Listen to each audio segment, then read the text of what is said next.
Hey guys, welcome back to the channel. In this tech tutorial video, we're going to reveal to you how you can block pop-up windows in the Pale browser 2026. So let us dive into this. So launch the Pale browser, and here on the start page or home page, click into Pale in the top left, hover mouse over Preferences and select Preferences again. Here guys, you want to click into the Content tab. Then select General next to Media here, and make sure that you enable block pop-up windows, right?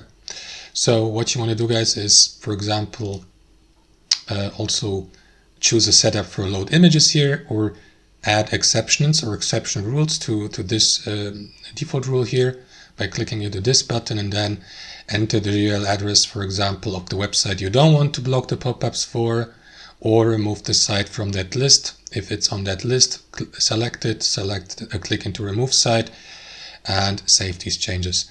However guys, if you keep it like this, it will be working as a default and general rule and block these pop-up windows in general. Confirm by clicking into OK here at the bottom, and that's it. Thanks for watching. Hope you enjoyed it, got some real value from it, and we'll catch you later.